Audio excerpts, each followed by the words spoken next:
reading those reviews. All right. Yeah, So sorry. anyway, I'm sorry. So this one, where were we at? Right, Mr. Mom. You were starting. You had not read any reviews yet, Mr. Mom. So for Mr. Mom, I did find a Roger Ebert review for Mr. Mom. So I pulled that one. He said, Mr. Mom rarely rises above the level of a polished TV sitcom, and the notion of a stay-at-home dad treated here as the craziest idea ever had really taken root by 1983. Still, it's hard to resist Keaton in the seemingly tailor-made role. So he was, I mean, it's funny he said TV sitcom because kind of like you guys said, this was kind of supposed to be a TV movie, and that's how he kind of saw it too.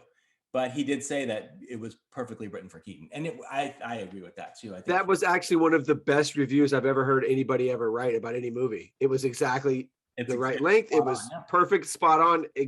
That's why he's Roger Ebert. Well, I don't know. I have a quote here from Steve Walter that says that Mr. Mom is the godfather of all men taking care of baby movies.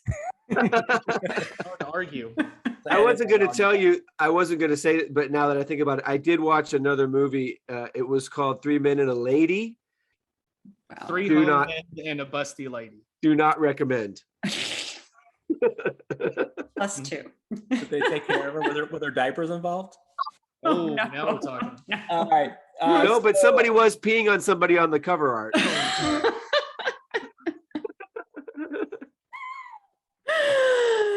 Oh my God. Oh my gosh. All right.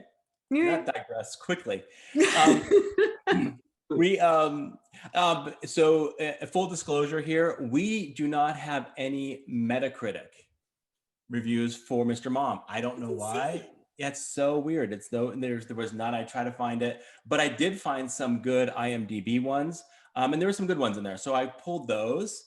And this is the first one. It's from Scott1054. He says, the greatest movie ever.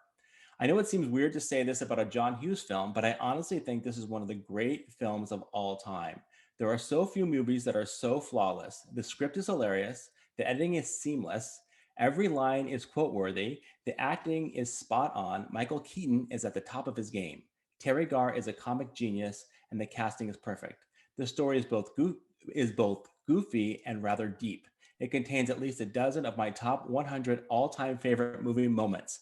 It's the kind of film you like to see late at night on TV, and you start watching a few minutes, and then suddenly before you know it, you've watched the whole thing again. Obviously, I highly recommend this film and encourage more filmmakers to study it because they just don't make them like this anymore.